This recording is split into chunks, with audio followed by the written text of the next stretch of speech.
En España, ir contra el poder, pues es algo que da miedo. Tengo el poder y lo único que me preocupa es cómo coloco a mi gente, a mis militantes o a mis amigos y les doy cargos. Coges la serie Aída, lo mismo. ¿Quién es el malo? El empresario, el dueño del bar. ¿Por qué no se hace una serie donde el malvado sea el sindicalista liberado, que es un puñetero vago? El Manifiesto Comunista no lo ha leído prácticamente nadie. Es una referencia de todo el mundo, de los cuales el 90% lo ha leído, y de ese 10% que lo ha leído, el 7% no lo ha entendido. Muy buenas, gente. Estamos aquí muy emocionados, como podéis ver. Fondo distinto, me siento intelectual. Me encanta porque el invitado nos ha abierto las puertas de su casa. Invitado estelar que tenemos hoy aquí, por el título ya lo sabéis, Marcos Equinto, para hacer una breve descripción de tu larga trayectoria, que siempre se sintetiza un poquillo. Pero bueno, Marcos ha sido vicepresidente ejecutivo de Coca-Cola Mundial. Durante unos años también fue director de marketing mundial. Ha llevado un montonazo de países que a lo mejor hoy nos suelta algunas pinceladas. Además ha tenido, bueno, en parte también como diputado al Congreso. Y no solo eso, sino que ahora tiene muy buenas iniciativas que están ayudando a toda esa batalla cultural que también hablaremos, como Bien Pared, y otras cosas que también hablaremos a lo largo de la entrevista. Muchísimas gracias, Marcos, sobre todo por abrirnos la puerta de esta mágica casa. Pues nada, encantado de teneros aquí. Imagino que mucha gente ha pasado por aquí y se siente la buena energía. Quería empezar directo al grano por generar esas expectativas de la gente. Empiezo. La entrevista va a estar dividida en bloques. Vamos a hablar de política, economía, mundo empresarial, y ahora voy a hacer unas preguntas un poco generales. Amancio Ortega no tiene ninguna entrevista publicada a día de hoy. Cuando supe esa información, la verdad que me explotó la cabeza, porque todo lo que sabemos de esa gran figura empresarial, y yo considero, es por oídas. ¿Qué te aporta a ti, Marcos, como un grandísimo y alto ejecutivo del máximo nivel, esta visibilidad? ¿Por qué haces lo que haces? ¿Y por qué también, por otro lado, crees que figuras como Amancio Ortega o otros muchos altos ejecutivos no han querido salir a la luz, digamos? Bueno, para empezar, hay una diferencia abismal entre lo que es un grandísimo empresario como Amancio Ortega o como Juan Roch, por ponerte un ejemplo, que son empresarios, y otro tema es ser un ejecutivo. Entonces, yo soy he sido un ejecutivo, yo de hecho no soy un ejecutivo, y cuando yo me retiro, yo no tengo ningún tipo de responsabilidad sobre ningún negocio. Entonces, soy una persona absolutamente libre. Pero gente como Amancio Ortega y como Juan Roch, aunque ellos dejen paso a ejecutivos, son propietarios de sus empresas, y yo creo que una razón importante es que en España hablar, decir lo que piensas, es muy arriesgado. Y si tienes una gran empresa como Mercadona detrás de ti o como Zara, pues lógicamente si Amancio Ortega o Juan Roch estuvieran en estos momentos diciendo lo que piensan, podría tener consecuencias para sus negocios, y yo no lo digo desde el punto de vista egoísta de ellos, pero también indirectamente para sus empleados, para sus trabajadores. Luego, ellos yo creo que tienen cierta prudencia dentro de lo que cabe, porque estar en estos momentos expuesto diciendo tus opiniones respecto a lo que sucede en el país, pues es un tema complicado. Yo desde ese punto de vista soy un privilegiado, porque al no tener la fortuna y el negocio que puede tener o Juan Roch o Amancio Ortega, soy libre. Yo no tengo detrás de empleados, no tengo tal, una pequeña empresa y tal, pero no puedo en estos momentos hacer algo que probablemente a lo mejor ellos les gustaría hacer, pero que no se lo pueden permitir, que es decir que esto es un gobierno, por ejemplo, de sinvergüenzas, como estoy diciendo ahora. Y eso, al final, yo también, por otro lado, dices, ¿de qué te sirve tener una gran fortuna o unos grandes negocios si al final no puedes hacer una cosa tan satisfaciente como es poder decir que esto es un gobierno de bolsos? Totalmente de acuerdo con todo lo que has dicho. estamos hablando de España como caso único y quiero saber tu opinión. Ya hablando de empresarios, que hemos visto la distinción, tenemos Elon Musk, por ejemplo, que es lo opuesto a todo esto. Elon Musk dice a veces incluso burradas en Twitter y en medios de comunicación. Se ha llegado hasta a fumar marihuana en podcast. Y aquí, por ejemplo, esa imagen, ¿cómo ves? Es un tema entonces de España a nivel cultural. Sí, no, pero ahí hay una diferencia grande, porque también en España, yo no sé si por nuestra historia, por tantos años, etcétera, el ir contra el poder, pues es algo que da miedo. Es decir, tú dices, te metes en estos momentos contra los poderes. Hay un libro interesante, el de Mario Conde, El Sistema, donde tú te pueden en cualquier momento machacar lo que es la conjunción, él decía, pues, del poder mediático, del poder político y del poder económico.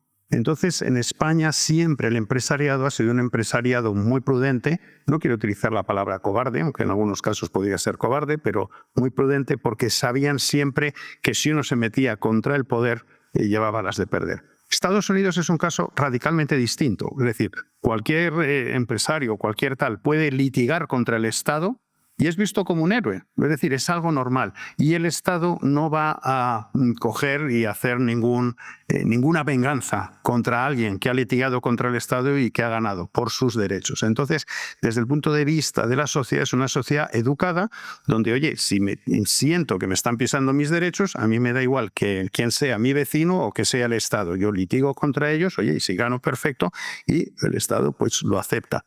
Aquí tú litigas contra el Estado, como le pasó a Xavi Alonso, litigando contra la agencia tributaria, y bueno, creo que ha tenido que ganar 5 veces en el Supremo, porque este es un Estado de alguna manera mafioso, y es muy distinto. Y eso también hace que aquí la gente se lo piense 2 veces antes de hacer ese tipo de cosas. Totalmente. Hablando también de España, digamos, luego entraremos también más en tu trayectoria en el mundo empresarial.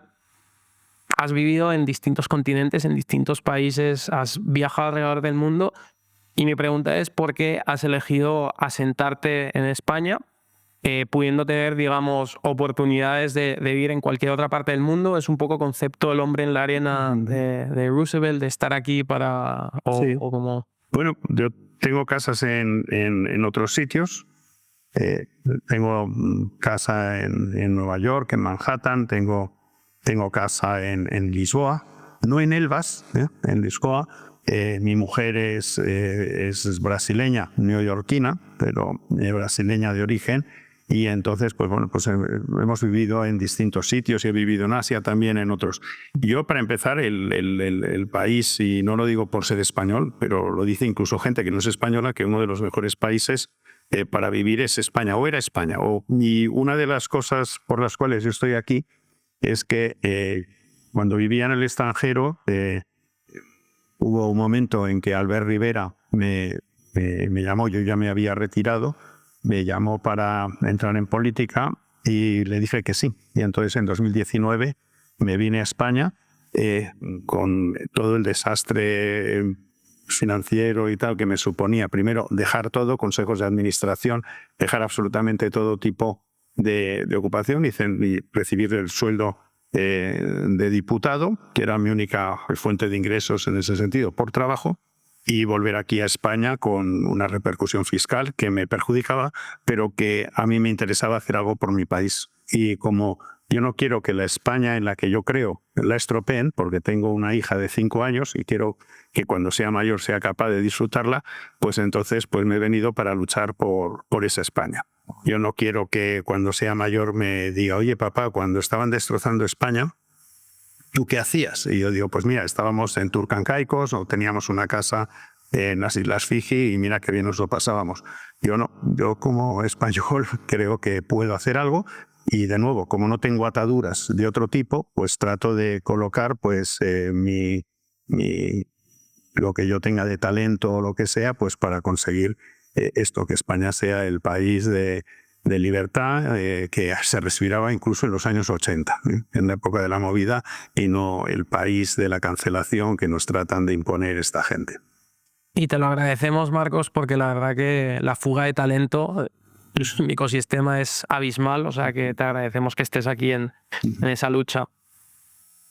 Si España fuese dirigida como una empresa, iríamos mejor. Si tú, por ejemplo, has dirigido equipos de miles de personas, ¿no? ¿Tú crees que un gobierno se puede llegar a dirigir como si fuese una empresa? Vamos a ver, es que gestionar como si fuera una empresa sería lo mejor que nos podría pasar. Vamos a ver, si tú tienes una empresa, lo primero que tú tienes que saber es quién es el cliente. Y el cliente, cuando tú estás en el Estado, estás dirigiendo un país, pues el cliente son todos los ciudadanos. Hay gente que piensa que el cliente son sus votantes, o son sus militantes, o son sus amiguetes. No. Cuando tú diriges un país, el cliente son todos los ciudadanos. También, siguiente, si tú tienes una empresa, tienes que tener un propósito. Pues si yo gobierno un país, o alguien con mentalidad empresarial, dices, ¿cuál es el propósito? Pues el propósito es que la gente, tus clientes, prosperen, que vivan mejor, facilitarles la vida y no complicarse. Siguiente, si tienes una empresa, tú tienes que definir cuáles son los productos que vas a ofrecer, los productos o servicios, definirlos. Bueno, pues si uno gobierna un país, pues los productos o servicios que tú defines es, oye, seguridad, defensa, justicia que funcione, pongamos en otro caso, pues sanidad y educación.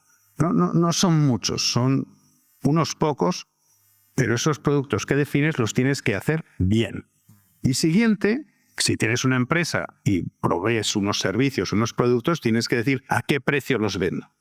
Cuando gobiernas un país, el precio al que los venden son los impuestos. Es lo que tú estás pidiendo a los ciudadanos para darles eso. Y lo que tienes que hacer es darle el mejor servicio al menor precio posible, para que sean los impuestos más bajos posibles con el mejor servicio. Y de manera continua estar siempre pensando cómo puedo ser más eficiente para por igual servicio cobrarles menos o por lo mismo que les cobro ir continuamente mejorando el servicio. Eso es lo que es una mentalidad empresarial trasladada a lo que sería la gestión política de un país. Pero sin embargo, no. O sea, cuando tienes políticos que jamás en la vida han tenido un negocio ni han dirigido, pues oye, ni un bar ni una cafetería, o sea, que podría ser interesante incluso eso, pues lo único que se dedican es que ahora tengo el poder y lo único que me preocupa es cómo coloco a mi gente, a mis militantes o a mis amigos y les doy cargos y saco más dinero de la gente para poderles a estos pues premiar con el dinero que saco a otros. Y eso es un desastre, así no se puede llevar un país. ¿Y crees que poco a poco vamos a ir viendo talento del mundo privado, por ejemplo, un jefe, un director financiero de una multinacional española ejerciendo en un cargo político? No, mientras tengamos este sistema de partitocracia, es muy difícil, muy difícil. Hay muy poca gente que tenga la valentía de abrir sus partidos a gente. Y no es ya porque la gente no quiera meterse, sino porque incluso los propios partidos se blindan. Los propios partidos al final se nutren de gente no necesariamente con grandes experiencias en el mundo laboral, sino con gente que empezaron muy jóvenes pegando carteles y repartiendo folletos o colocando carpas de información y que después de tirarse muchos años así, que les han dado un cargo de concejal en un ayuntamiento o lo que sea, pues ellos se creen que tienen el derecho de hacer esa carrera, que lo siguiente pues es llegar ya a ministro sin jamás haber hecho eso. Y esa gente es la primera refractaria ante cualquier talento que pueda venir absolutamente de fuera. Y la gente, si en algún momento hay una excepción y alguien de fuera entra dentro de un partido, pues ya se encarga toda esta gente de hacerle la vida imposible para que lo abandone cuanto antes, porque a nadie le interesa tener una competencia a lo mejor de mayor valía que ellos. Y mejor. Y esto sucede, yo creo, en general en muchos partidos.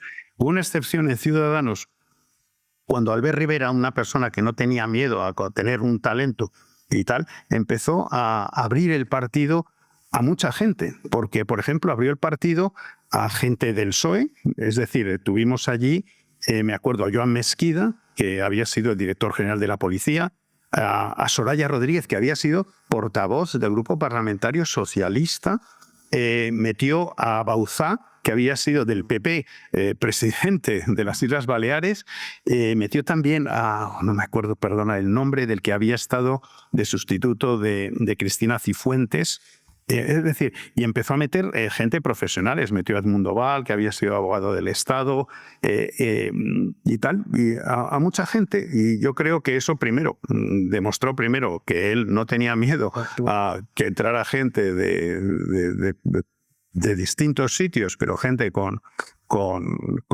formación. Y bueno, pues, pero son muy, muy, muy raras excepciones. Ahora, haciendo ingeniería inversa, te quiero preguntar, y te hago la pregunta abierta para que respondas como consideres, ¿en qué consiste un gobierno? No, un gobierno en lo que debería consistir es en un grupo de gente que reparte unas determinadas responsabilidades, que son responsabilidades de lo que realmente importa y facilita la vida de los ciudadanos. Eso es en lo que debería de ser y debería de estar gestionado, pues eso, pues de una manera coherente y un equipo reducido. Yo creo que no te pueden reportar más de 8, 9 personas si realmente quieres hacer un equipo y quieres atenderles. Lo que no es un gobierno, que a lo mejor es mucho más sencillo, es tener 22 personas con las cuales ni siquiera hablas, pero las estás colocando porque necesitas compensar o pagar unos votos o unos favores de unos y de otros, y darles unos cargos que ni tú mismo sabes a qué se dedican o qué es lo que hacen. Y les das un dinero para que entre tanto enreden y con ese dinero den subvenciones a amigos o lo que sea, y así los tienes distraídos con el dinero de todos y tú te mantienes en la Moncloa. Eso es lo que no es un gobierno. ¿Crees que España necesita, ahora que ha salido un poco más en el scope global, un Dodge, que es lo que tiene ahora Donald Trump y Elon Musk, o la motosierra de Milei que llaman, que es recortes masivos en... Absolutamente, absolutamente. Mira, esto que me preguntas me hizo muchísima gracia porque creo que me lo preguntó en algún momento Susana Griso en Espejo Público y me dice, oye, ¿tú crees que sobran funcionarios o que sobra gente trabajando para el Estado y tal? Y le dije, hombre, me hace ilusión que me hagas esta pregunta estando yo en una televisión. Porque te voy a poner un ejemplo. Televisión Española tiene más personal que Telecinco, que Antena 3, que La Sexta, que todas las televisiones privadas juntas. Más personal. Y encima no necesariamente, y bueno, y un coste muy superior, con unos sueldos muy altos, y no necesariamente están haciendo una mejor televisión. Luego, si vamos a decir, oye, vamos a ver si nos sobra gente y tal, dices, esto se puede hacer mejor y con menos gente. Por supuesto, sea un Dodge, lo primero que yo lo haría, ya sería, aparte de empezar por Televisión Española, pues por muchos otros sitios. Y sobre todo, lo que habría que hacer es, que es lo que no se ha hecho, cuando tú tienes fondos Next Generation y tienes oportunidades que son one time, un dinero que te entra de una vez, lo que no te haces es gastarlo en gasto corriente. Lo que haces es con ese dinero invertir precisamente para no necesitar gasto corriente. Y te encuentras con determinadas cosas. Esto es curioso. El capitalismo, básicamente, lo que cree es en la propiedad privada, en la defensa y en la seguridad. Entonces, para prosperar tú lo que necesitas, oye, es que haya un ejército, que haya una policía que mantenga esa seguridad, esa propiedad privada, y por otro lado que haya una justicia que funcione para dirimir cualquier tipo de conflicto. El socialismo, por su parte, no se basa en la generación de riqueza, se basa en el reparto de la riqueza, pese a que eso consiga ralentizar la generación. Entonces, nosotros nos encontramos que la mentalidad aquí en España, y ya no digo solo del Partido Socialista, ha sido el reparto de la riqueza, por lo cual te encuentras una agencia tributaria absolutamente informatizada, con los mejores recursos del mundo y con todo. Y sin embargo te encuentras con una justicia que vive como en el siglo XIX, que no le han dotado de recursos, que no le han dotado de informática y tal al nivel de la agencia tributaria, y con una policía, pues eso, que va con Zodiacs y que tampoco les dan recursos ni nada. Entonces, yo precisamente soy, oye, vamos a ver si podemos dotar esto, que es lo que realmente hace prosperar la sociedad, y no simplemente tener aquí que lo único que funciona, y funciona desgraciadamente con una gran efectividad, pero con un foco absolutamente distorsionado, que es una agencia tributaria predatoria. Totalmente, totalmente. No perdona la agencia tributaria. Quiero saltar al siguiente bloque, hablar de guerra cultural, medios de comunicación. por lo que he podido leer y en entrevistas, has contado un poco que estás declarado hacia la guerra cultural. Entonces, para la gente que desconozca, que creo que esto trasciende mucho más a partidos políticos, mucho más a ideologías incluso. Entonces, si nos puedes contar qué es esa batalla o guerra cultural y por qué. Sí, mira, el problema, como diría Milei, España está infectada de socialismo. Cuando digo infectada de socialismo, es porque la mentalidad socialista traspasa lo que es los votantes y los militantes socialistas, porque también tenemos una derecha que inconscientemente, en muchos casos, están impregnadas también de ese socialismo. ¿Y cómo eso se ha conseguido? Bueno, esto es Gramsci. Para ser breve, básicamente, pues el comunismo, al principio, pues oye, se trataba de imponer a través de la lucha violenta, de la revolución armada. Lenin, pues oye, mató a mucha gente para imponer el comunismo. Afortunadamente, y murió pronto, no pudo matar a muchos más, pero le sucedió Stalin, el cual sí vivió bastante y tuvo más ocasión de matar a mucha más gente.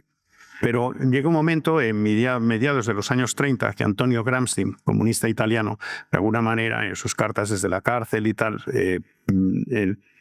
le da un poquito de vuelta a esto. Y dice, bueno, la manera más segura de instaurar el comunismo es a través del concepto de la hegemonía cultural. Y entonces lo que tenemos que hacer es infiltrarnos en los medios de comunicación, en la enseñanza y en las universidades, y en el mundo de la cultura y tal. Porque si controlamos esos tres mundos, esas tres esferas, vamos de alguna manera a que la gente piense de determinada manera. Entonces, esto lo han hecho muy bien. Y lo han hecho muy bien de manera que tanto la gente de izquierdas como de derechas pues tiene de alguna manera unos estereotipos que han sido creados precisamente de esta manera. Yo pongo un ejemplo, lo he puesto en algunas ocasiones, donde, por ejemplo, en España, el empresario es visto como un ser malévolo, de alguna manera, o una persona egoísta que quiere solamente su bien y que es bastante insolidario y tal. Entonces hay un cierto recelo hacia el empresario. Pero eso sucede en el Partido Socialista y también en el PP. Y si tú tienes en el Partido Socialista un diputado que es inspector de Hacienda, piensa que al empresario hay que vigilarle, y si tienes un inspector de Hacienda dentro de los escaños del Partido Popular, piensa también lo mismo. Nadie piensa que al que hay que vigilar es a un sindicalista liberal. ¿Y esto cómo se produce? ¿Cómo se produce? Pues cuando de repente empiezas a pensar, ¿qué me han ido metiendo históricamente en la cabeza? A mí, yo llevo ya muchos años aquí. Y entonces es un conjunto de cosas, no son discursos ni son artículos sesudos en los periódicos. Muchas veces es el tema del entretenimiento. Yo desde pequeño veía los chistes de Chumi Chúmez y tal y cual, siempre ponías al empresario un tío gordo con gafas negras y siempre el trabajador era un tío desvalido, escuálido y tal. Entonces todo eso no es una vez, es una, otra. Te van generando ese estereotipo. Y luego, cuando ves series de televisión como La que se avecina, ¿quién es el malvado? El empresario. El empresario es Tomás Recio, que es el pescadero. Porque en ese personaje se mete todo lo negativo. Machista, insolidario, egoísta, solo busca lo suyo, explota a un pobrecito sudamericano y tal. Entonces esto, que es muy gracioso, te entra directamente al cerebelo y tú no te das cuenta de que te están generando un estereotipo. Pero eso es Gramsci, absolutamente. Coges la serie Aída. Lo mismo. ¿Quién es el malo? El empresario, el dueño del bar. Entonces, el dueño del bar, bigotito fascista y tal. Entonces, todos esos estereotipos te los van construyendo. Esa es la hegemonía cultural. Pero es que además lo hacen productoras de derechas, porque ya se ha acostumbrado la gente a que eso es lo que tiene que ser. Cuando realmente tú dices, ¿por qué no se hace una serie donde el malvado sea el sindicalista liberado, que es un puñetero vago y que encima viene una pandemia y no se va al hospital porque como él no tiene obligación de ir al hospital y cuando caen sus compañeros como moscas, pues él está ahí fumándose un puro? O un funcionario vago que es que trata mal a la gente y que además hoy se escaquea todo lo que puede. Esos personajes existen, pero nadie se atreve a hacer una serie así. Todas las series son para crear el mismo estereotipo y lo hacen derechas e izquierdas. Eso es lo que es la hegemonía cultural de la izquierda. Hay que luchar contra eso. Y se lucha contra eso primero identificando cada vez que te están vendiendo ese mensaje Y siguiente, también se lucha contra ello, pues tratando de decir, oiga, cambiemos este chip porque si no vamos a hacer una sociedad tremenda. Y eso, incluso aunque ganara un partido de derechas, hay que seguir trabajando en la lucha cultural, porque muchos de los postulados de izquierdas están asumidos por la derecha, consciente o inconscientemente. Y este es el tema. Y eso es exactamente a lo que nosotros nos tratamos de dedicar en Pie en Pared, a la demolición de todos esos estereotipos. Es muy costoso porque, lógicamente, se ha gastado mucho dinero y mucho tiempo derechas e izquierdas construyéndolos y hay que empezar a derribarlos si queremos avanzar. Y muy curioso, como paréntesis, como en Estados Unidos, luego de Wall Street, por ejemplo, cuando el empresario es realmente un malvado, realmente hace la trampa, es visto como un héroe. O sea, es como completamente opuesto a nivel cultural. Si pudieses hacer, aunque ya has dejado pinceladas de eso, pero vamos a suponer en el lenguaje de marketing un briefing, ¿no? Un plan paso a paso de acción para ganar esta guerra cultural, ¿cuáles serían los pasos, digamos?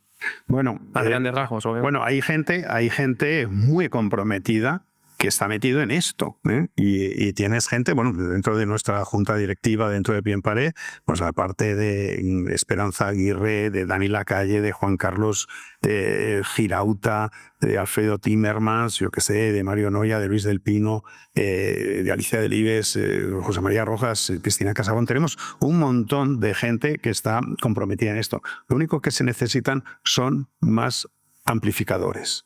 Se necesita más acceso al mainstream media. Se necesita, y realmente eso es lo que no hay. Porque tú tienes en estos momentos, primero, todo un sistema mediático de izquierdas, otro perteneciente al Estado que está siendo utilizado por la izquierda, y aquellos medios que pudieras pensar, digo de mainstream, que pudieras pensar que son de derechas, como viven de la subvención del Estado, pues realmente también de alguna manera no están dedicados a esto. Y lo único que te encuentras en estos momentos pues son muy loables, pero son de alguna manera no pseudomedios.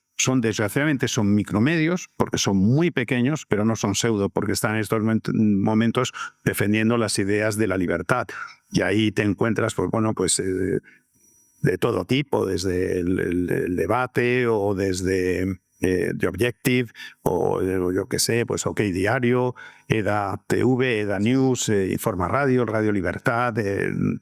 Hay un montón de medios, pero desgraciadamente son demasiado pequeños para poder contrarrestar el peso que tienen todo el resto. Totalmente.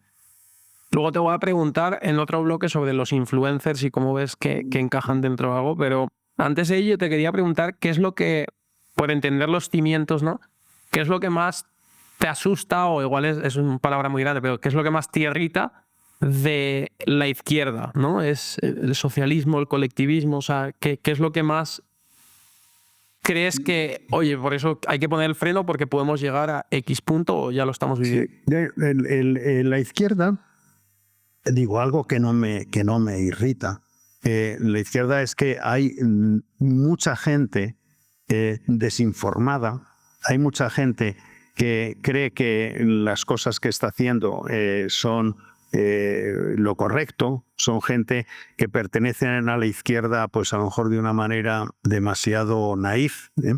Y bueno, pues yo en ese sentido pues no me irrita. Yo creo que hay mucha gente equivocada a la cual pues hay que explicarle las cosas.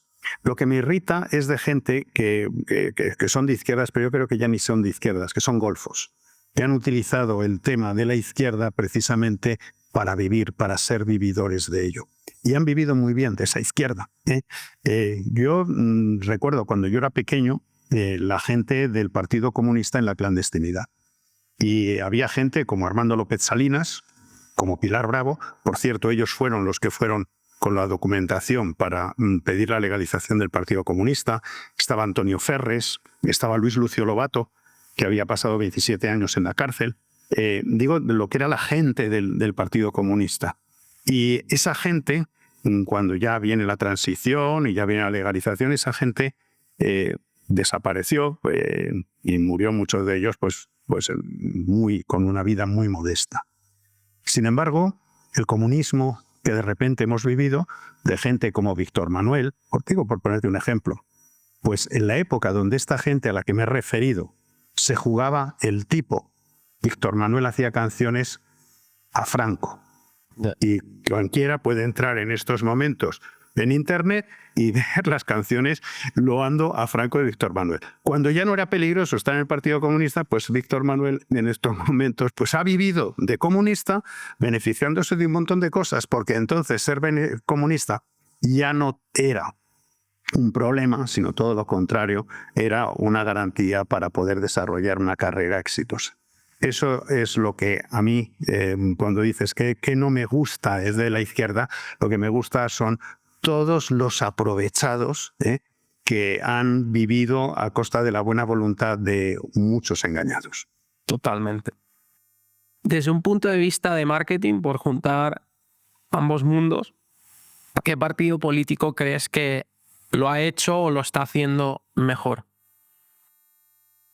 Yo soy bastante escéptico respecto al funcionamiento de los partidos políticos. Es decir, ¿qué es hacerlo mejor?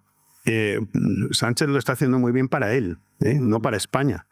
Porque la desvergüenza que tiene y la caradura que tiene, pues le está permitiendo que siga manejando un presupuesto tremendo y encima manejando unos presupuestos que vienen de Europa y sin merecérselo y destruyendo España. Entonces, oye, si su objetivo era este, respecto al objetivo que él se ha propuesto, él lo está haciendo muy bien. El tema es que esto es un desastre para España. Por otro lado, pues yo creo que el Partido Popular le veo como un partido absolutamente flojo. Es decir, hay momentos en la vida en que uno se enfrenta a navajeros. Y cuando uno se enfrenta a navajeros, no puedes ser lo que en Estados Unidos se llama popcorn throwers, que matar al otro tirándole palomitas de maíz. O sea, dice, bueno, es que esto es una estupidez. Y si usted no sabe defenderse, si no es tirándole palomitas de maíz, pues ya ponga delante de su formación a alguien que sí tenga en estos momentos, oye, los redaños para poderse enfrentar a esta gentuza. Y tal. En Vox está ahí, tiene un porcentaje de voto que, a diferencia de otros partidos de su esfera en Europa, pues no es alto. Es decir, hay otros partidos y que lo tienen, pero todos los partidos en general, como funcionan, que es con listas cerradas, etcétera, yo creo que se tiene que replantear de alguna manera un poco la democracia en España para poderla hacer, conectarla mucho más con la gente. Y en este sentido yo creo que el sistema de partidos en sí mismo es un problema en España tal y como está concebido. Está a la izquierda, algo que está saliendo últimamente más a la luz, es que la izquierda está mucho más organizada en sus mensajes a nivel medios de comunicación, redes sociales, etc. Y parece que la derecha, por simplificar, está mucho más descoordinada. Unos van por un lado, otros van por otro, uno le dice a uno una cosa y ya está. Entonces, ¿cómo ves esa desorganización y crees que está influyendo negativamente? Primero, cuando hablas del bloque de la izquierda, yo no me gusta llamar el bloque de la izquierda, es el bloque del Frente Popular. ¿Por qué te digo esto? Porque dentro de ese bloque hay dos partidos que no son nada de izquierdas, que es el PNV y que es Junts. ¿Vale? Entonces, no es un bloque de izquierdas, es el bloque del Frente Popular, que es básicamente el mismo bloque que en el 36 luchó contra la República, porque ellos se cargaron la República. Unos por una razón, porque eran separatistas, les interesaba cargarse la República, y otros, liderados por el PSOE, porque declaraciones de Largo Caballero no creían en una república burguesa, sino lo que querían era la dictadura del proletariado. Y de hecho su bandera ni siquiera era la republicana, sino la bandera roja. También son declaraciones de Largo Caballero en el Diario El Socialista, que la gente debería entender. Entonces, lo que tenemos es un bloque del Frente Popular, que ese bloque en lo que está interesado primero es en cargarse España y en sacar todo el dinero posible y repartírselo para sus chiringuitos, para sus asociaciones y para sus privilegios. Y entonces eso une mucho. Y entonces estos tienen simplemente una bandera, que es que viene la extrema derecha, la derecha y la extrema derecha, que viene la extrema derecha, y en la extrema derecha ya meten hasta el PP y a Vox y todo eso. Y entonces les funciona muy bien. Y en el otro lado tenemos a un PP que cuando estos dicen que viene la extrema derecha y que la extrema derecha es muy mala, pues va el PP y asiente, dice, sí, son muy malos. Dices, pero bueno, que en el otro bloque está metido Bildu, que en el otro bloque hay condenados por terrorismo, que en el otro bloque hay condenados por sedición, que en el otro bloque están ladrones condenados por corrupción, y que al señor Abascal ni ha amenazado a nadie, ni ha secuestrado a nadie, ni ha tenido ningún juicio por corrupción, ni nada. Pero, sin embargo, el Partido Popular, hegemonía cultural de nuevo, pues dice, bueno, sí, efectivamente, son muy malos. Y digo, ¿cómo puede haber unión? Y luego, por otro lado, ¿cómo puede haber unión si el Partido Popular está de acuerdo con el PSOE en muchísimas cosas, en prácticamente todas importantes? El Partido Popular está de acuerdo en la Agenda 2030, al igual que el PSOE, y la defienden aquí y en Bruselas. El Partido Popular está de acuerdo en legalizar 500.000 de inmigrantes ilegales, al igual que el PSOE, que era una propuesta, y ambos están de acuerdo cuando muchos de esos han roto sus pasaportes y desconocemos sus antecedentes penales. Los dos están de acuerdo en la ley de memoria democrática, que impide que se puedan decir cosas como la que te he comentado, que Largo Caballero era un asesino, y que había checas, y que para Cuellos del Jarama se estaba prohibido porque como ya entra la ley de memoria histórica desde el 18 de julio del 36 hasta el 78, pues entonces parece ser, pues lo hizo el PSOE. Las juventudes socialistas estaban. Entonces, y están de acuerdo ambos. Entonces, claro, dices, bueno, no es que la derecha esté separada, es que en tanto el Partido Popular es socialdemócrata, pues a lo mejor es que está más cercano al PSOE que a un partido conservador en el término norteamericano. Pero bueno. Totalmente. Estás metido en el mundo de los medios de comunicación desde hace tiempo, ahora más prácticamente estos últimos años. Entonces, ya has mencionado la importancia de los medios de comunicación, del cine, la cultura popular, pero quería saber cómo ves también el mundo, por otro lado, de las redes sociales versus estos medios de comunicación tradicionales que los llaman, y cuál impacto tiene más. A lo mejor un ejercicio, si tuvieses un presupuesto de una partida de marketing, ¿qué porcentajes iría a cada uno? Bueno, está todo imbricado porque... es decir, los micromedios que te he dicho, Sí. Con todo mi respeto a ellos por alcance y por llegada, están metidos absolutamente en redes sociales. Llega un momento en que ya todo está mezclado. Mucha gente ve trozos de televisión o intervenciones y las están viendo a través de X o lo están viendo a través de TikTok y tal. Entonces, donde se haya producido la entrevista o el trozo, no sé, posiblemente no mucha gente a lo mejor lo ha visto en directo, pero luego lo ha visto porque ha estado, en término coloquial, rulando por las redes. Entonces, todo es parte del mismo microcosmos. O sea, un tema es dónde se genera y otro tema dónde llega.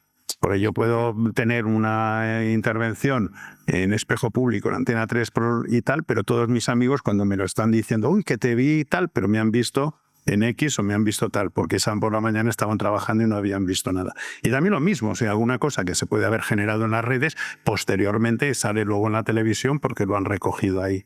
Luego yo creo que ahora es muy complicado de decir. El tema es la influencia que generan determinadas personas independientemente de por dónde las vea cada uno. Totalmente. Ahora, en un pequeño bloque de marketing y comunicación, como he contado antes, ha sido vicepresidente ejecutivo mundial de Coca-Cola, que se dice poco.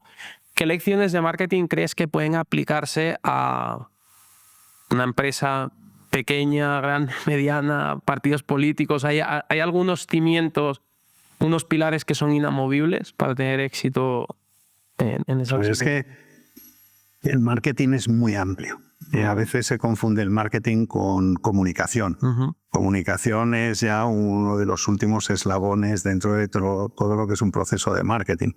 Marketing desde la investigación de mercados, desde el desarrollo de la estrategia, desde las fijaciones de canales de distribución, precio y tal, coge muchísimas cosas. Lo que pasa es que muchas veces la gente al final lo que ve en la guinda encima del pastel pues es un anuncio o es una estrategia de comunicación y eso. Pero bueno, lo que sí, dentro de estrategia de comunicación, una cosa que siempre ha existido y que siempre existirá es el relato, es el storytelling. Eso es lo que funciona, es contar historias. Pero antes de contar una historia, tú tienes que haber visto toda la estrategia de qué historia más o menos es lo que cuentas. Y eso es independientemente, absolutamente independiente de la tecnología y de las demás cosas. Es decir, Jesucristo, para vender su doctrina, entre comillas, utilizaba historias, parábolas. Los ciegos, cuando iban por los pueblos en la época medieval, extendían estas cosas, iban contando pues sus historias de ciegos y tal, basado en unas viñetas y todo esto. Los anuncios que cuentan historias son los que emocionan. Entonces, como la emoción funciona mejor que la razón, y la emoción lo logras a través de historias. Y esto siempre seguirá, y ya sean en anuncios de 30 segundos, que sean en piezas de menores o más largas, de TikTok, pero hay que contar historias, que eso es lo que funciona. Exactamente, totalmente. Hablando de historia, redes sociales y demás, quería también volver un poco, hilarlo con lo de antes, de la batalla cultural. ¿Qué tipo de perfiles son más necesarios hoy en día? ¿Son intelectuales? ¿Son para ganar la batalla cultural? ¿Son políticos? ¿Son celebridades? ¿Y qué tipo de historias se tienen que contar, no? Mira, eso es uno de los temas que cuando creamos inicialmente Pie en Pared, que estábamos ahí, Juan Carlos Girauta y yo, sí. Nos interesó mucho, porque el tema es que la parte intelectual es absolutamente necesaria para combatir en estos momentos de hegemonía cultural de la izquierda. El problema es que si te quedas en esa parte, a la hora de transmitir las cosas a la gente se puede perder. Entonces se necesita, por decirlo así, dos caras de la misma moneda. Es decir, todo el trabajo intelectual más todo el trabajo de marketing de transferir esto a la sociedad de manera que se entienda. Y hay una cosa de la que Juan Carlos y yo, que hemos hecho muchas conferencias juntos, que Juan Carlos se reía mucho, porque cuando él hablaba de Ernesto Laclau y hablaba de todo el tema de las causas, cómo se hilaban las causas y tal, llegaba un momento en que lo complejizaba y yo no sé si quedaba muy claro en la audiencia. Y entonces, pues yo de repente digo, mira, esto es la brocheta. Y entonces cuando yo le llamo a lo de Ernesto Laclau la teoría de la brocheta, y entonces la gente lo entendía fabulosamente. Porque digo, todas las causitas que en estos momentos la izquierda se ha apropiado y no son causas que le debieran de pertenecer, como puede ser pues todo el LGTBI, todo el tema trans, todo el feminismo tradicional, todo el tema de medioambiental. Todas estas cosas son como los elementos que vienen dentro de la brocheta. Pero muchas de ellas se dan de tortas entre sí mismas. El feminismo tradicional y todo esto, el tema trans, LGTBI, se pegan de tortas. Y la brocheta es lo mismo, porque tienes la piña, el cordero, el pollo, etc. Lo que pasa es que lo unen con un pincho, que es el anticapitalismo. Y entonces todas estas cosas son culpa del capitalismo. Y entonces efectivamente tú dices, oye, que está oprimidos los LGTBI, bueno, pues es el heteropatriarcado. Que el planeta no sé qué, pues bueno, pues es el capitalismo. Y eso es lo que les une. Entonces, al final, la gente entiende estas cosas, conceptos que al final son complejos, cuando tú los puedes llevar a través de una imagen o de una metáfora. Entonces, respecto a tu tema, ¿cómo luchar contra la hegemonía cultural de la izquierda? Necesitas primero todo esto, todo lo que es todo el trabajo intelectual, pero luego necesitas ver cómo estas cosas las comunicas. Y a veces esa comunicación, pensando en términos publicitarios, es un detalle pequeño que te engloba todo. Te voy a poner un ejemplo. Había un anuncio, yo creo que era de Baccarat, de los primeros de la historia de la publicidad en Madison Avenue, que era sobre Rolls Royce. Y el anuncio iba a un pequeño detalle. era ver el reloj del salpicadero, reloj de cuarzo del salpicadero del Rolls-Royce, y decía el anuncio: a 130 kilómetros por hora, el único sonido en el cubículo es el tic-tac de este reloj de cuarzo. Entonces, con esa tontería, que es un detalle, te está dando la imagen de la perfección que tiene un vehículo. No te iba a hablar del motor ni de la potencia de nada, pero esa imagen de perfección la hacía cogido en detalle.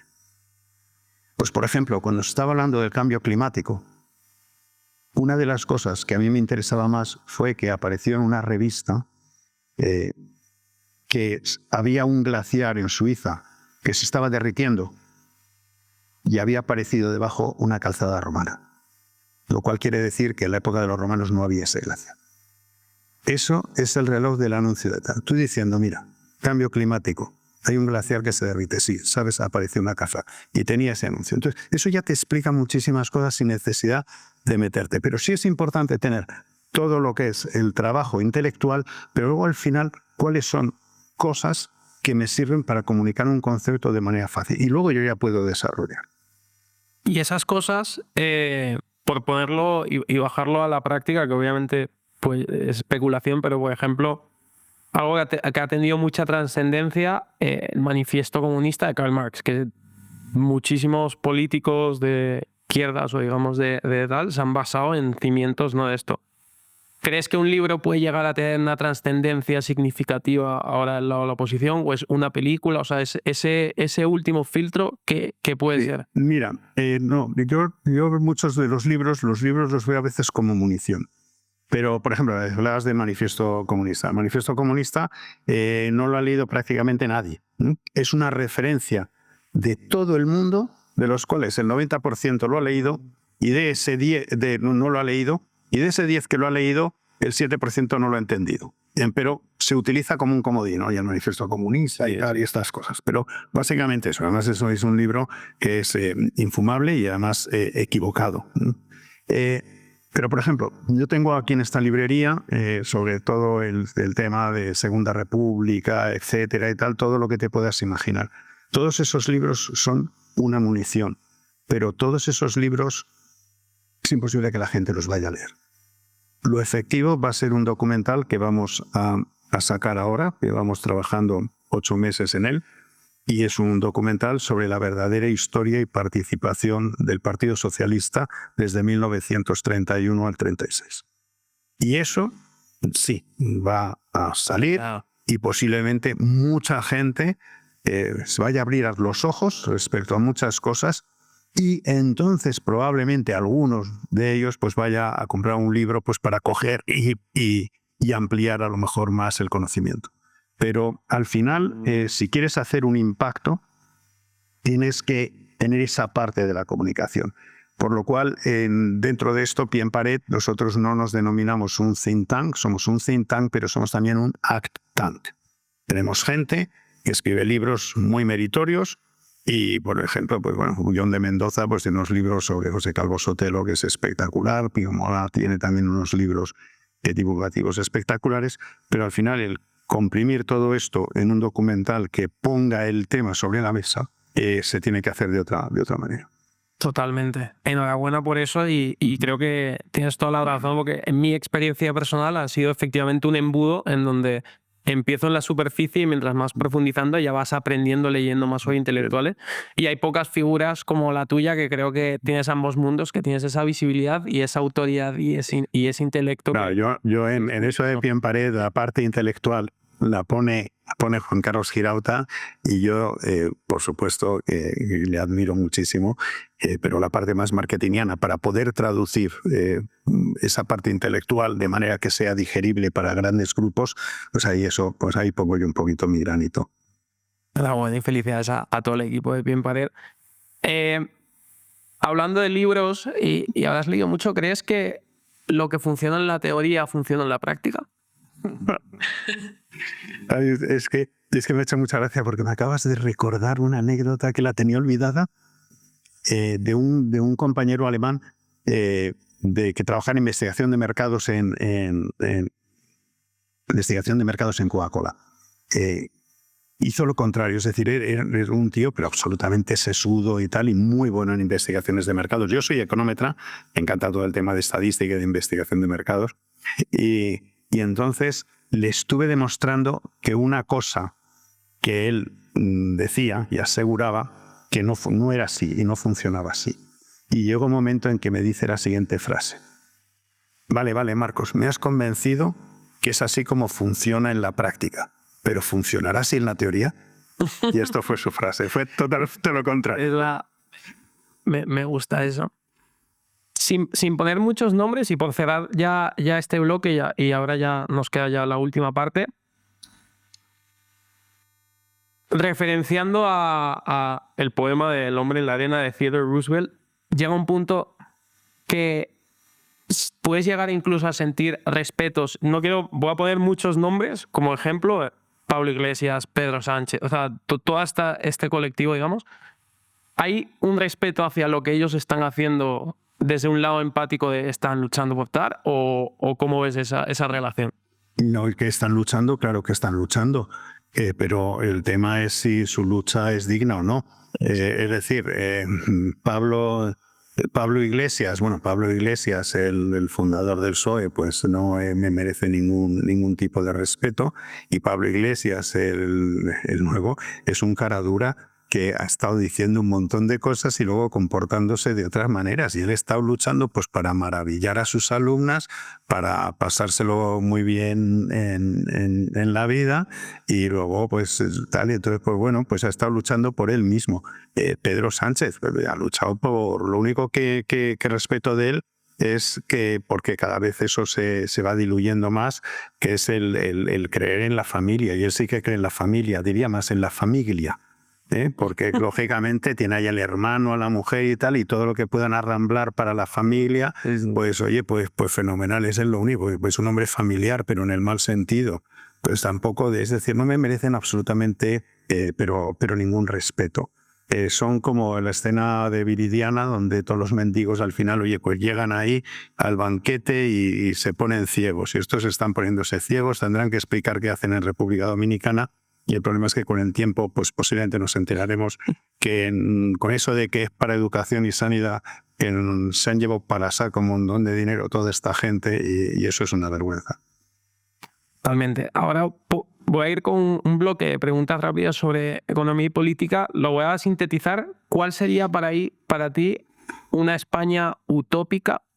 Y puedes extenderte si quieres entrar. Aquí he sacado pinceladas de lo que se escucha mucho en los medios últimamente, que es la brecha salarial, desigualdad, problemas de vivienda, pensiones, que también ha salido mucho. Pero ¿cuáles serían las soluciones para llegar a ese país utópico y cómo sería? Hombre, es que lo de las soluciones es uno de los temas más fáciles. Yo lo tengo más que dicho. Yo sabes que era portavoz económico de Ciudadanos.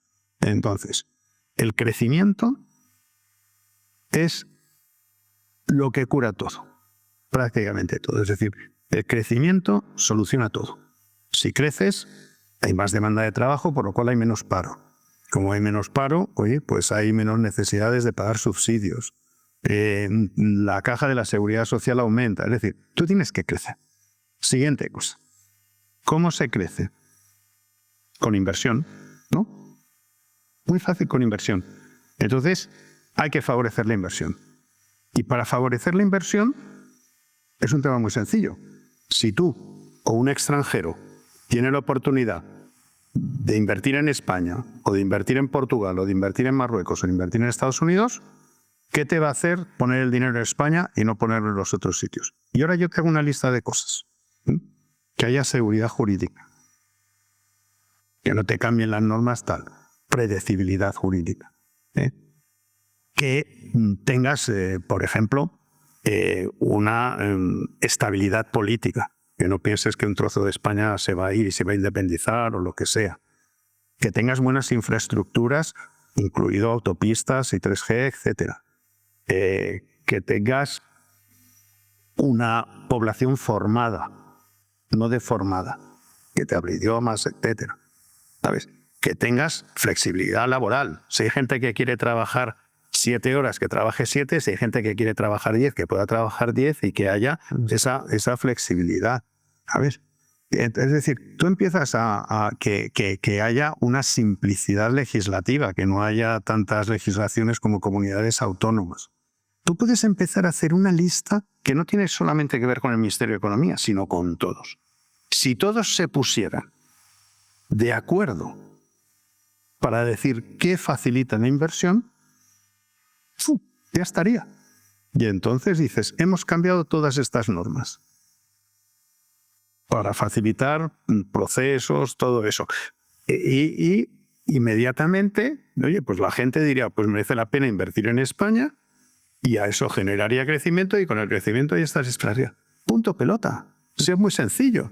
Lo que pasa es que, claro, cuando ves todo lo que hay que hacer para atraer inversión, y por impuestos también, o sea, que sean impuestos lógicos, porque también compites fiscalmente en otros sitios. Y impuestos también sobre las personas, para que los ejecutivos quieran venir aquí. Yo, cuando he estado de vicepresidente mundial de Coca-Cola ejecutivo, pues resulta que en Europa la mayor parte de la gente, y era muy importante, era tener localizado parte de nuestra cabeza europea en Londres. Y dices, pero Londres es carísimo, o sea, lo que nos costaba la compañía el pagar a los expats para que estuvieran en Londres, lo que es el piso, tal y cual, era carísimo. Pero es que si no, no podríamos tener el mejor talento que querían residir en Londres, no solamente por el idioma, sino además por los impuestos que ellos como ejecutivos iban a tener. Pero oye, si España tuviera otro tema, los ejecutivos querrían estar, por ejemplo, en Málaga, y tendríamos en Málaga, y además se habla bastante inglés en Málaga, los headquarters de muchas compañías. Pero todo esto es muy sencillo, es simplemente la voluntad de quererlo hacer. Pero sí, claro, si lo que quiere hacer luego es populismo con la izquierda, vamos a cargarnos a esto, pues bueno, ¿cómo va a haber inversión? Y si no hay inversión, ¿cómo va a haber crecimiento? Totalmente. Hablando del talento, brevemente, has liderado equipos de miles de personas, has liderado equipos en partidos políticos, ahora en emprendimientos. ¿Has identificado la clave para fichar un gran equipo o el talento, o es distinto según el mapa? No, eso vamos a ver, para mí fichar a alguien es siempre, yo siempre me muero de pánico, me tiemblan las piernas, porque contratar a alguien nunca sabes si has acertado o no, lo sabes al cabo del tiempo, de los meses. Despedir a alguien es más sencillo, pero tú sabes por qué lo estás despidiendo, porque no está dando la talla, porque no trabaja, porque no está de acuerdo a las expectativas. Pero entonces tienes siempre una seguridad de decir, esta persona no me funciona para eso, siempre muy respetuosamente con esa persona, pero a lo mejor puede estar mejor en otro sitio. Y eso siempre tienes la certeza, cuando despides a alguien tienes la certeza de por qué lo estás haciendo. Pero cuando contratas a alguien nunca tienes esa certeza.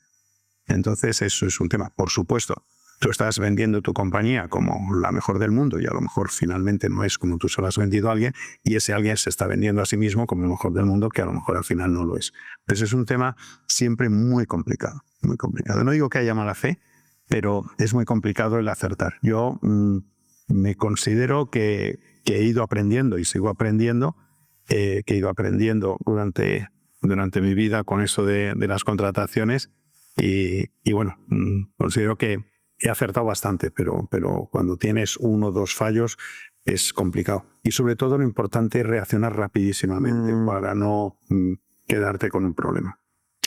Ya por finalizar, son preguntas rápidas de una frase, una oración, que sé que ya nos estamos yendo de tiempo. ¿Cómo se influye en una sociedad? En una frase. Ni idea. ¿Cuál es tu definición de éxito? Estar bien contigo y hacer lo que tú crees que debes hacer. Si pudieses cenar con cualquier persona del mundo, viva o muerta, ¿con quién sería y por qué? No lo sé. ¿Alguna figura que te ha inspirado a nivel personal? Capitán Trueno. ¿Cuáles son tus objetivos a corto plazo? Dedicarme a mi hija. Bueno, y a largo plazo, tu mayor sueño, por más alocado que sea. Que mi hija sea feliz. Ok. Y si pudieses decirle una sola cosa a todo el planeta Tierra, si las casi 8.000 millones de personas nos están escuchando, ¿cuál sería? Y aquí sí puede ser un breve speech, una frase o una palabra. Tampoco ni idea. Mira, evito, es decir, me he dedicado mucho en mi vida a la creatividad, pero evito en estos momentos, por decir una cosa rápida, cometer una estupidez. Prefiero la prudencia. Genial. Pues me parece muy loable esa respuesta. Muchísimas gracias nuevamente, Marcos, por tu tiempo, por abrirnos tu casa. Última pregunta, te voy a poner en situación un libro, aparte de los tuyos, que por cierto los dejaré en la descripción, que recomiendes a un emprendedor que se está metiendo un poco en el tema, llámalo político, está preocupado en España. ¿Qué libro, vamos, para mí básicamente, qué te recomendaría? Pues también Son tantos que... para entender la política, yo combato a la izquierda y yo los libros que leo generalmente son de izquierda para ese combate. Pero bueno, no sé, si alguien se está metiendo, que sea fáciles de leer y agradables de leer, pues yo diría, hombre, que empiecen con alguno de Jordan Peterson o de Agustín Laje y tal, que estos son libros que yo creo que abren los ojos. Yo, de todas maneras, antes te lo comentaba fuera de micrófono, yo a los 19 años, 18 años, cayó en mis manos un libro que me cambió la vida. Vengo de familia de izquierdas. Comentaba antes que mi hermano fue un economista del Partido Comunista de España cuando el Partido Comunista no estaba legalizado. Luego estuvo trabajando como economista dentro del Partido Socialista. Y yo salí radicalmente distinto porque cayó en mis manos un libro de Henri Lapage que se llama Mañana el capitalismo, que era el primer libro con mi edad, y yo ya tengo muchos años, con 18 años era la apertura al anarcocapitalismo. Y lógicamente cuando yo ya luego, años y años después, pues he visto a alguien como Milei. Cuando yo leí ese libro, posiblemente Milei no había nacido todavía. Wow. Y me ha hecho mucha ilusión de repente ver a alguien que bebía las fuentes del anarcocapitalismo, pues llegar donde ha llegado. Pero ese libro, Mañana el capitalismo, yo no sé si ahora una lectura actual, pues a lo mejor ha quedado un poco desfasado. Pero ahí están todas las fuentes de lo que es la libertad. Muchísimas gracias, Marcos de Quinto. Un placer tenerte en nuestro set. Aquí está. Y nada, nos vemos en la próxima. Muchas gracias nuevamente.